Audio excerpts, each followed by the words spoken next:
आपका खाना पच रहा है या सड़ रहा है। दोस्तों, सबसे पहले आपको ये समझना होगा कि खाना आपकी बॉडी में पचता कैसे है और वह आपकी बॉडी में सच में पच रहा है या सड़ रहा है। खाने का डाइजेस्टिव सिस्टम हमारे मुंह में ही स्टार्ट हो जाता है। हमारे मुंह में प्रोड्यूस होने वाला सलाइवा खाने में प्रेजेंट स्टार्च को ब्रेक करता है। तो अगर आप स्टार्च बेस्ड डाइट जैसे फ्रूट या आलू खा रहे हो तो उसका एक मेजर पोर्शन आपके मुंह में ही डाइजेस्ट हो जाता है। जब आप अच्छे से खाने को चबाकर निगलते हो तो खाना आपके ईसोफेगस से होकर पेट में जाता है। एक बार खाना आपके पेट में पहुंच गया तो आपका पेट 3 एंजाइम रिलीज करता है, हाइड्रोक्लोरिक एसिड, म्यूकस और पेप्सिन।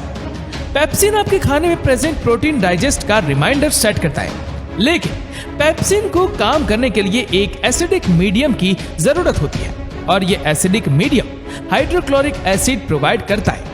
अब क्योंकि हाइड्रोक्लोरिक एसिड एक बहुत ही स्ट्रॉन्ग एसिड है जो कि इस पेपर को काट सकता है, इसलिए आपके पेट में म्यूकस भी रिलीज होता है जो आपके पेट के इनर वॉल्स को चारों तरफ से घेर लेता है और उसको प्रोटेक्ट करता है। अगर आपके पेट में म्यूकस कम हो जाए या हाइड्रोक्लोरिक एसिड बढ़ जाए तो ये एसिड हमारे पेट से इनर वॉल्स को नुकसान पहुंचाने लगता है और हमारे पेट में छाले पड़ जाते हैं जिन्हें अल्सर भी कहा जाता है। जब पेट में ये तीनों एंजाइम आ जाता है तब पेट एक चर्निंग एक्टिविटी करने लगता है। वो श्रिंक करता है और फिर एक्सपेंड करता है। इससे पेट के एंजाइम खाने में हर तरह से मिल जाते हैं और खाना अच्छे से डाइजेस्ट हो जाता है। अब यहाँ पर समझने वाली बात यह है कि अगर आप पूरा पेट भरकर खाना खा लेते हो तो उससे चर्निंग एक्टिविटी करने की जगह ही नहीं मिलेगी और वो खाना ज्यादा टाइम तक आपके पेट में पड़ा हुआ सड़ता है। इसीलिए कहते हैं कि कभी भी पूरा पेट भरकर नहीं खाना चाहिए।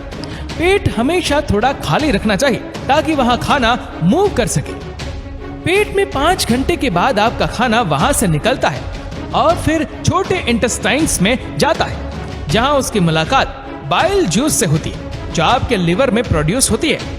बाइल जूस आपके खाने में प्रेजेंट फैट को डाइजेस्ट करता है। इसके अलावा यहाँ पर आपके खाने में कुछ पैनक्रेटिक और इंटेस्टाइनिक जूसेस भी रिलीज होती है जो प्रोटीन को डाइजेस्ट करने का काम करते हैं। इंटेस्टाइन्स में पेरिस्टालसिस मूवमेंट होता है जो खाने को आगे की तरफ मूव करता है, इसलिए फिजिकल एक्टिविटी बहुत जरूरी है।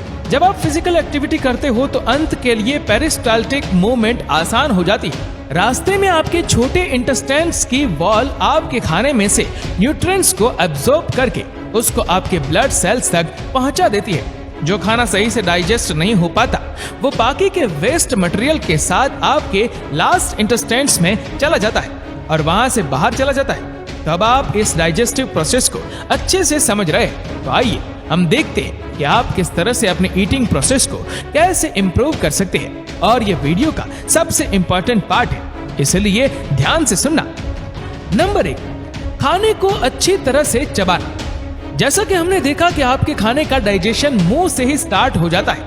अगर आप खाने को अच्छे से चबाओगे नहीं तो आपके खाने में प्रेजेंट पेंस का डाइजेशन अच्छे से नहीं हो पाएगा।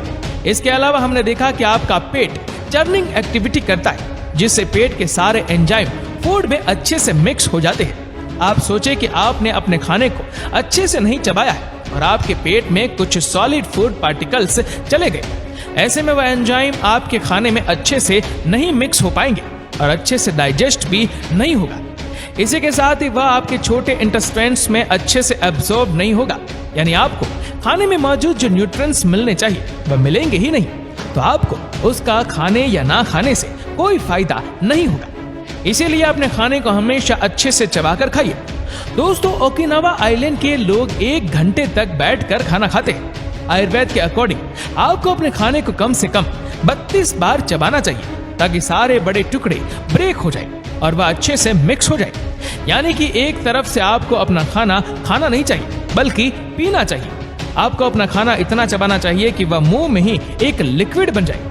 दोस्तों, जापान में ओकिनावा नाम की एक जगह है जहाँ पर काफी लोग काफी टाइम से 100 साल से ज्यादा जीते आए और हमारे यहाँ बहुत कम लोग होते जो 100 की एज को क्रॉस कर पाते हैं। लेकिन इस जगह पर बहुत कम लोग हैं जो नेचुरल कॉजेस की वजह से 100 साल से पहले मर जाते हैं। इनफैक्ट आपको यहाँ पर 80 साल की उम्र के लोग खेतों में मेहनत करते हुए भी मिल जाते हैं। नंबर 2, खाने के बाद ज्यादा पानी कभी नहीं पीना चाहिए। अगर आपने बचपन में रसना पिया है तो आपको पता होगा कि उसमें एक लिमिट तक पानी डालते हैं। अगर आप उसमें बहुत ज्यादा पानी डाल दोगे तो उसका टेस्ट फीका हो जाएगा। पानी हर चीज को डाइल्यूट कर लेता है और उसे कम इफेक्टिव बना देता है। दूध में पानी मिलने से वह पतला हो जाता है और एसिड में पानी मिलने से वह कम इफेक्टिव हो जाता है।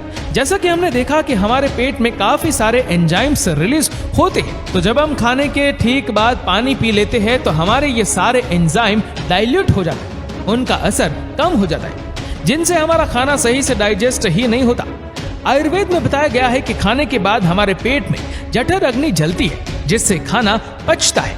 अब अगर आप पानी पी लोगे तो वह अग्नि बुझ ही जाएगी, फिर खाना पचेगा नहीं, सड़ेगा।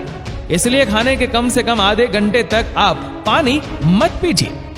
नंबर 3, ज्यादा नहीं खाना चाहिए। दोस्तों, हमें लगता है कि ज्यादा खाने से हमारे अंदर ज्यादा एनर्जी रहेगी और हम हेल्दी रहेंगे, लेकिन ऐसा नहीं है। ऐसा कहा गया है कि आपको अपना खाना सिर्फ 80% की कैपेसिटी में ही खाना चाहिए। हमने देखा कि आपके पेट में एक चर्निंग एक्टिविटी होती है, जिससे आपके पेट में मौजूद एंजाइम आपके खाने में मिक्स हो जाते हैं। इमेजिन कीजिए कि आपका पेट पूरी तरह से खाने से भरा है और उसमें बिल्कुल जगह नहीं है। ऐसे में आपके पेट को चर्न करने में प्रॉब्लम होगी, इसलिए इसमें एंजाइम अच्छे से मिक्स नहीं हो पाएंगे और उसकी वजह से आपका खाना पचेगा नहीं बल्कि सड़ेगा। और जब खाना सड़ता है तो हमें एसिडिटी होती है, मुंह से बदबू आने लगती है। इसीलिए आप कभी भी पूरा पेट भरकर मत खाओ। नंबर 4, किसी प्रकार की शारीरिक गतिविधि करें।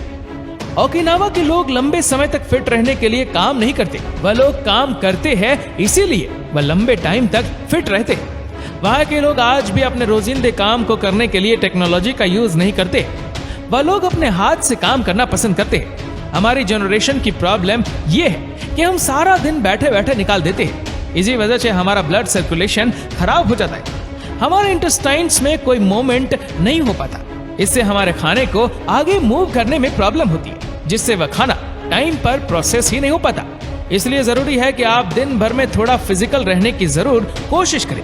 आप लिफ्ट की जगह पैदल चढ़कर जाओ, मार्केट में पैदल या साइकिल से चले जाओ, या फिर अपनी गाड़ी थोड़ी दूर पार्क करो ताकि आप मार्केट थोड़ा चलकर जा सको। और अगर आप अपने मोबाइल में टाइम पास कर रहे हो तो टहलते टहलते ही कर लो। नंबर 5, रेशेदार भोजन करो। जब आप एक एप्पल खाते हो तो काफी टाइम तक उसका बहुत सारा जूस निकल जाता है और आपके मुंह में सिर्फ फाइबर बच जाता है। ये फाइबर डाइजेस्टिव प्रोसेस को इम्प्रूव करने का काम करता है। हरी सब्जियां और फ्रूट में बहुत सारे फाइबर्स होते हैं। जब आप फाइबर फूड खाते हैं तो ये फूड आपके पेट में एक साथ अच्छे से मूव करता है, उससे आपका डाइजेशन भी सही हो जाता है। अगर आप एप्पल के छिलके खाते हो या फिर सिर्फ उस फ्रूट का जूस पी रहे हो तो आपका पेट पूरी तरह से साफ नहीं होगा। इसलिए आप अपने डाइट के साथ हमेशा कुछ ना कुछ फाइबर्स आइटम जरूर रखिए। नंबर 6, खाना खाने का एक सिंपल रूल याद रखो। इसके लिए आपको 100 साल पीछे जाना होगा। जो चीज 1900 से पहले खाते थे आप उसे ही खाइए, जैसे कि दाल, सब्जी, रोटी, मीट और फ्रूट्स। जो चीज साल 1900 से पहले एग्जिस्ट तो करती थी लेकिन लोग उसे कम खाते थे, आप उसे भी कम खाओ, जैसे कि शुगर। और जो चीज साल 1900 से पहले एग्जिस्ट ही नहीं करती थी, आप उससे जितना ज्यादा हो सके उतना ज्यादा अवॉइड करो।